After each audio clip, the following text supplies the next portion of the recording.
저는 오늘 최고에서 최악으로 라는 제목으로 하나님의 말씀을 증거하려고 합니다. 따라서 합시다. 최고에서 최악으로. 최고에서 최악으로. 세상에는 최고의 부와 영광을 누리다가 한순간의 잘못으로, 한순간의 잘못된 판단과 어떤 행동으로 추락해서 최악의 삶을 살아가는 사람들이 의외로 많이 있습니다. 최고의 삶에서 최악의 삶으로 추락한 자들. 왜 그럴까? 왜 그렇게 살 수밖에 없을까? 어떤 이는 최고의 삶에서 최악의 삶으로 추락한 이들이 있는가 하면, 어떤 이들은 최악의 삶을 살다가 인생 역전을 해서 정말 최고의 삶을 사는 사람들도 있거든요. 묵상하는 시간을 가져봤어요. 최고의 삶을 살더니가 어째서 최악이 되었을까? 최악의 삶을 살던 사람들이 최고의 삶을 살게 된 이유가 어디에 있을까? 바로 이거더라고요. 하나님께서 저와 여러분에게, 우리 사람들에게 주신 은혜 중에 은혜, 복 중에 복 하나를 꼽으라고 한다면 자유예요. 자유. 우리에게 주어진 자유의지. 여러분, 하나님께서 우리에게 주신 이 자유를 가지고 어떻게 활용하느냐에 따라서 최악에서 최고의 삶을 살 수도 있고, 최고의 삶에서 최악의 삶으로 추락해서 살아갈 수도 있겠다라는 생각을 하게 된 거예요. 그렇죠? 하나님께서 우리에게 주신 자유의지, 이 자유의지는요, 일정한 범위 안에, 우리에게 정해진 영역 안에서 잘 활용할 때 가치 있는 것이고, 그게 복이 될 수 있는 거예요. 그런데 하나님 우리에게 자유의지를 주신 거를 내가 있어야 될 영역을 벗어나서 활용하면 이것은 잘못될 가능성이 많다라는 거죠. 자유에는 책임이 따릅니다. 하나님께서 나에게 주신 이 자유의지를 어떻게 활용하느냐, 여기에는 분명히 책임이 따른다라는 거죠. 잘못 활용하면요, 여기는 책임이 따라요. 잘 활용하면 우리에게 유익을 가져다 주지만, 잘못 활용하면 이거는 큰 문제를, 나 혼자만의 문제가 아니라 전체에게 문제를 전가시킬 수도 있다라는 거죠. 하나님께서 저와 여러분에게 주신 은혜 중에 정말 귀한 은혜, 자유입니다. 이 자유의지를 잘 활용할 줄 아는 은혜가 저와 여러분에게 있기를 축복합니다. 그렇다면 우리가 나에게 허락되어져 있는 영역이 무엇인지를 잘 아는 것, 이게 또 중요하겠더라고요. 내가 있어야 될 자리, 내게 허락해 준 어떤 영역이 어디까지인가, 무엇까지인가를 알고 그 안에서 잘 활용하는 것이 중요한 거예요. 저와 여러분은 하나님이 주신 자유의지를 잘 활용해서 최고를 유지하는 삶을 살 수 있기를 축복합니다. 혹 현재의 삶이 최악이라면 하나님께서 은혜 주셔서 여러분 최고의 삶으로 인생이 역전되는 은혜가 있기를 주님의 이름으로 축복합니다. 여러분, 지구상에 살았던 사람들 가운데 가장 최고로 좋은 조건과 환경 속에서 최고로 행복한 삶을 살았던 사람을 꼽으라고 한다면 누구일 것 같습니까? 저는 주저없이 말할 수 있어요. 아담과 하와이다. 최고의 조건, 최고의 환경, 에덴 동산만 할까요? 최고의 삶을 산 사람, 죄 짓기 전에 아담과 하와의 삶이 얼마나 멋지고 얼마나 아름답고 얼마나 영광스러웠을까. 그동안 우리가 창세기 1장 1절 말씀부터 지금 3장 1절까지 왔어요.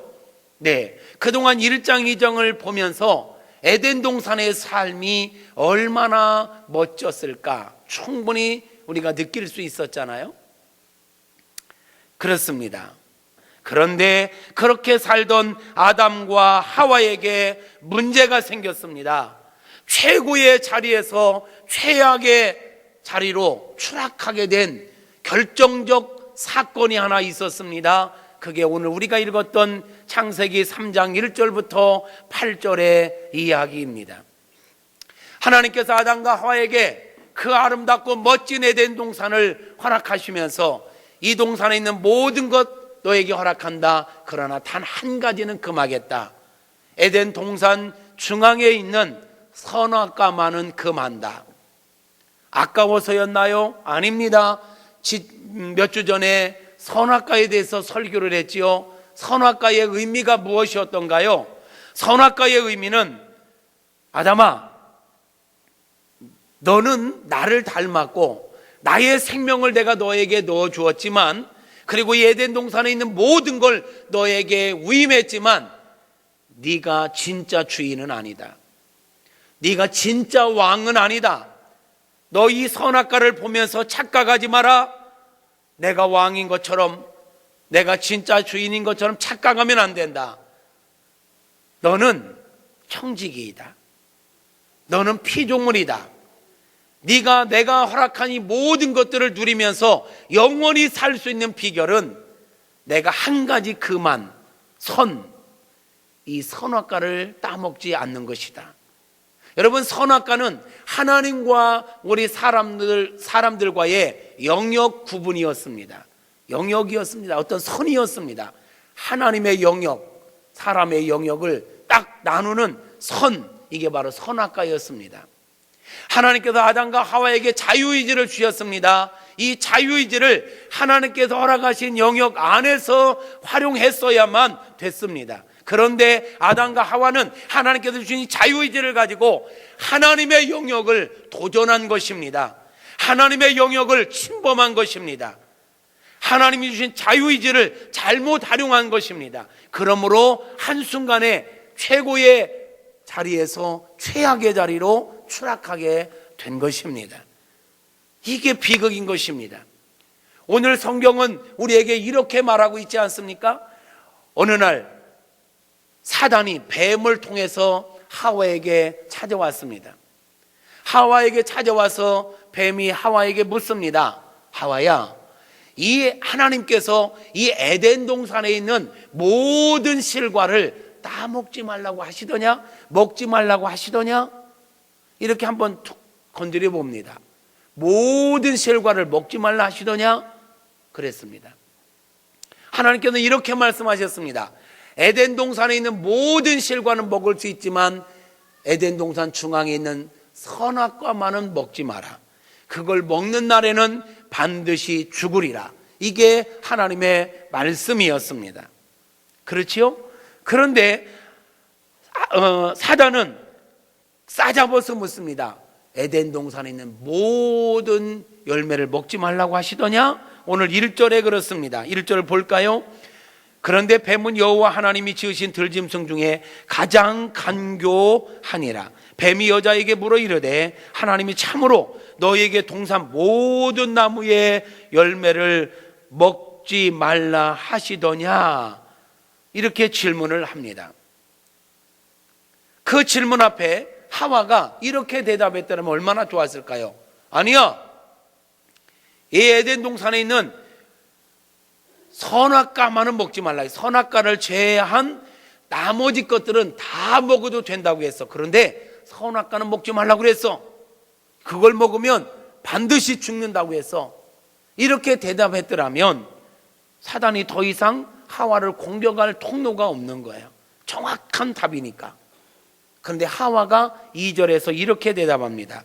여자가 뱀에게 말하되 동산 나무의 열매를 우리가 먹을 수 있으나, 자유가 있다는 얘기예요. 먹을 수 있으나 동산 중앙에 있는 나무의 열매는 하나님의 말씀에 너희는 먹지도 말고 만지지도 말라 너희가 죽을까 하노라 하셨느니라. 이렇게 대답했어요. 자, 별 차이가 없는 것 같은데 분명한 차이가 있습니다. 하나님께서 먹지 말라고, 모든 거 먹을 수 있어, 자유를 주셔서, 그런데 중앙에 있는 선악과 이 나무의 열매는 하나님의 말씀에 너희는 먹지도 말고 만지지도 말라. 하나님께서 만지지도 말라 소리를 안 하셨잖아요. 그죠? 별거 아닌 것 같은데 이 중요한 문제예요. 만지지도 말라. 자기 생각을 든 거예요. 어떤 면에서는 하와가 강조하기 위해서 그랬는지도 모르겠어요. 그건 절대 안 돼 라는 걸 강조하기 위해서 만지지도 말라고 해서 이걸 했는지는 모르겠는데, 여러분, 이 말이라는 게요, 하나 보태고 둘 보태기 시작하면 이게 문제가 커질 수 있습니다. 만지지도 말라 소리는 안 하셨는데 만지지도 말라, 이렇게 말을 만들어내는 거예요. 그리고 먹는 날에는 반드시 죽으리라 했는데 너희가 죽을까 하노라. 죽을지도 몰라. 이거 약화시키는 거예요. 여러분, 우리가요, 하나님의 말씀을 정확하게 알 필요가 있습니다. 그리고 정확하게 믿어야 합니다. 사단은 지금도 우리에게 이렇게 떠보기 시작합니다. 야, 하나님의 말씀에 정말 그거 그렇게 하라고 그랬어? 정확하게 모르면, 두리뭉실하게 물어오면요, 거기에 넘어갈 가능성이 많습니다. 이단들이 우리 성도들을 유혹할 때 이런 식으로 많이 유혹합니다. 그냥 싸잡아서 그럴듯하게 툭 던집니다. 거기서 우리가 정확하게 말씀을 모르고 두리뭉실한다든지 말을 보태거나 빼면 그게 발목을 잡는 것입니다. 계시 종교를 믿는 우리는 말씀을 알되 정확하게 알아야 돼요. 그리고 말씀 안에서 신앙생활해야 되는 것입니다. 내 생각대로, 내 소견에 오른 대로 신앙생활하는 것은 위험합니다.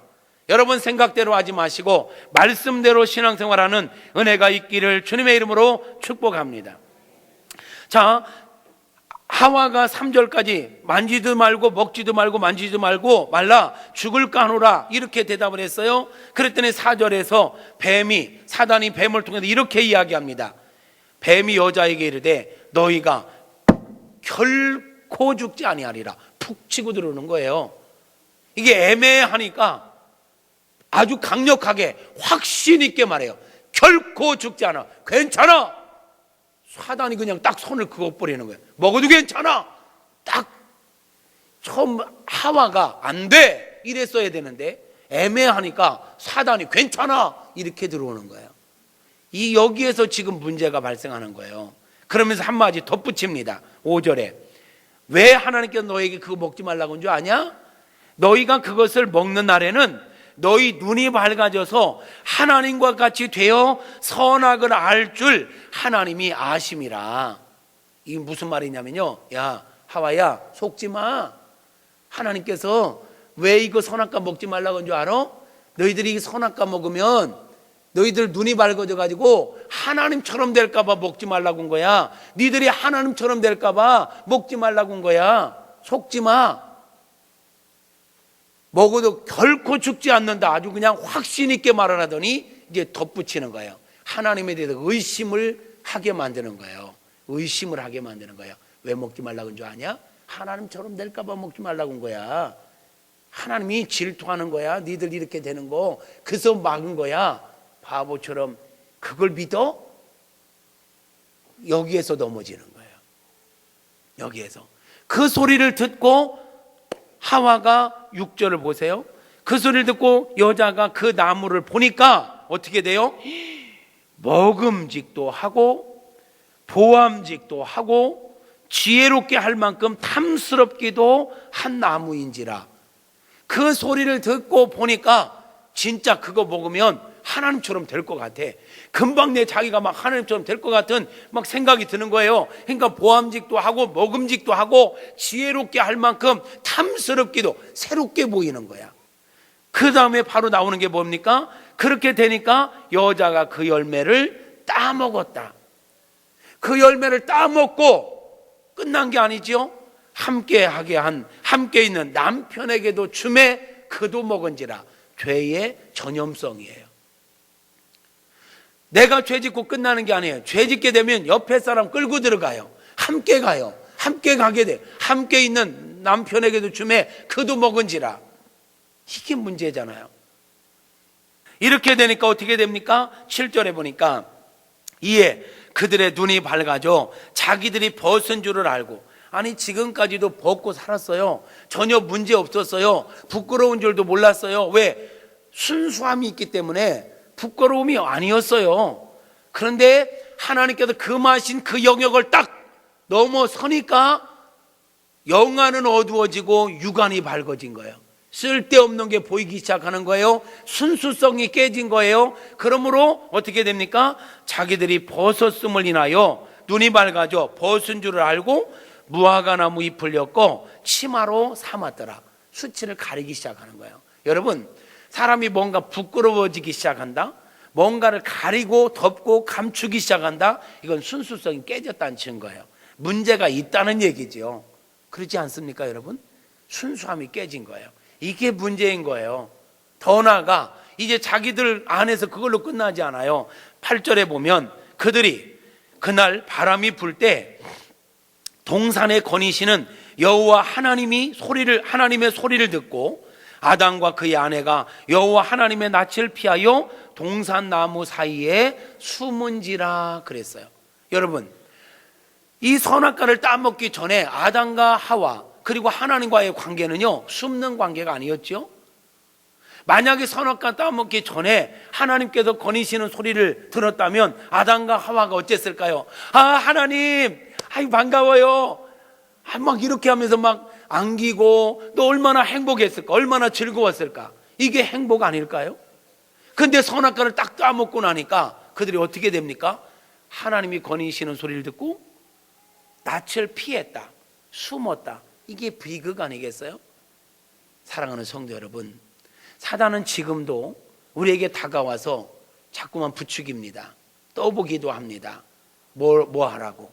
하나님의 말씀에 대해서 의심하게 만듭니다. 하나님에 대해서 의심하게 만듭니다. 불순종 이전에 아담과 하와의 죄는요, 그 선악과를 따먹은 불순종의 죄 이전에 먼저 어떤 죄가 먼저 있었냐면 불신의 죄예요. 불신의 죄. 하나님을 절대 신뢰했어야 돼.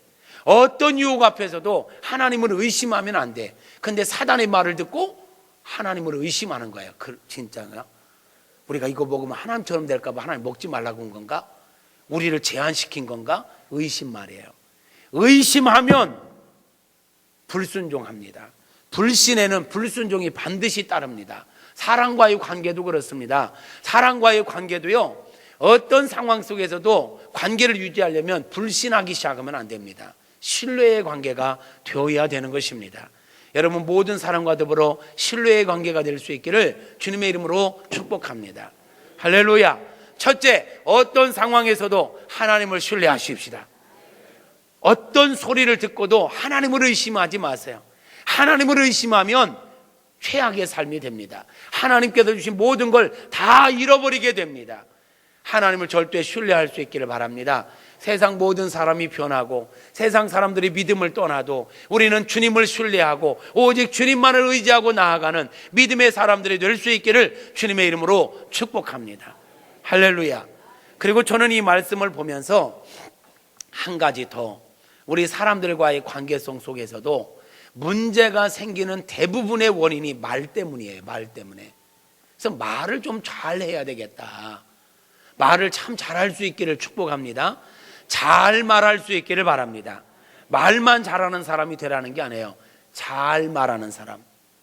그런데 아세요 여러분? 우리가 삶의 현장 속에서 그냥 내 생각 가지고 내가 봤다고 해서, 내가 어떤 이야기를 들었다고 해서 그냥 한마디 던지는 게 그게 큰 파장을 만들어 올 수도 있다라는 사실을 말이에요.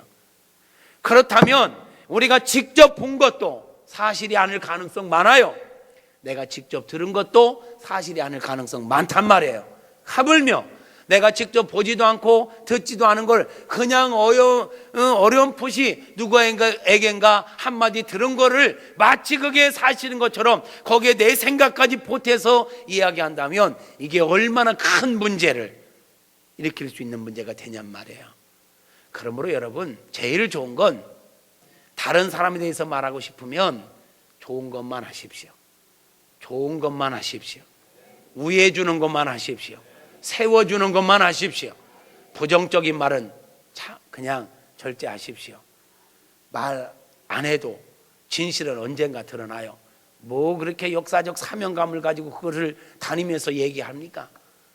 그렇게 하지 않기를 주님의 이름으로 부탁하고 축복합니다. 최고의 삶에서 최악의 삶으로 추락하는데 이 말 때문에 문제가 생기기 시작하는 걸 보면서 우리가 이 말 한마디를 얼마나 신중하게 해야 되겠는가. 신중하게 해야 되겠는가. 사람은 들리는 대로 듣지 않고 자기 생각대로 들어요. 보는 대로 보지 않고 자기 생각대로 보는 경향이 있어요.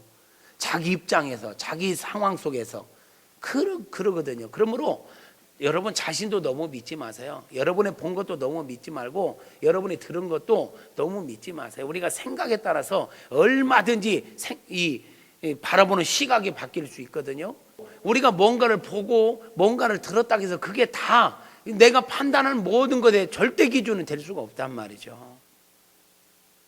그러므로 우리 좀 예수님처럼 생각하고 예수님처럼 배려하고 예수님처럼 이해하고 예수님처럼 사람들을 용납하고 예수님처럼 사랑하고 아멘 좀 해주시옵소서.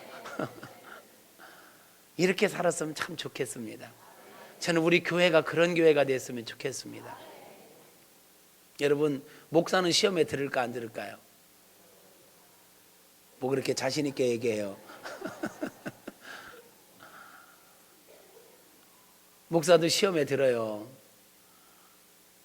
우리 성도님들이 정말 예수님처럼 생각하고 말하고 행동하고 이해하고 용납하고 사랑하고 막 이렇게 살 걸로 기대하는데 여러분이 지금 이 강단에서 여러분의 눈동자를 바라보면요 다 그렇게 살 것 같아.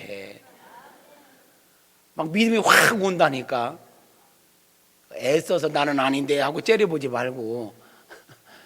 그런데 그런 느낌을 가지고 그런 믿음을 가지고 나갔는데 들려오는 소리는 그렇지 않다는 소리를 들으면 기대가 컸던 만큼 절망감도 온단 말이에요. 여러분, 그래서 앞에 서두에 그런 이야기를 한 거예요. 예수님처럼 생각하고 예수님처럼 말하고 예수님처럼 살았으면 좋겠다. 그렇게 살아가십시다. 그렇게 살아가십시다.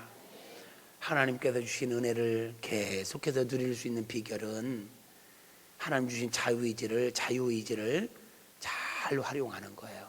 잘 선택해서 적절하게 활용할 때 하나님의 은혜가 더해지는 역사가 있을 줄로 믿습니다. 혹 우리의 삶이 최악이라도 점점 좋아지는 인생 역전의 은혜가 있게 될 줄로 믿습니다. 사랑하는 성도 여러분, 세상 사람들이 어떻게 살든 그것은 우리가 너무 신경 쓰지 말고 우리라도 믿음으로 삽시다. 예수님처럼 삽시다. 오늘 시대가 참 믿음을 찾아보기가 어려운 시대가 되어버렸어요. 너무 이기주의화되어 있고 너무 자기중심적인 생각과 모습 속에서 성도들까지도. 근데 저는 우리 성도들은 그러지 않았으면 좋겠어요. 좀 더 성숙해졌으면 좋겠어요. 예수님처럼 사람들을 용납하는 폭이 좀 더 커졌으면 좋겠어요.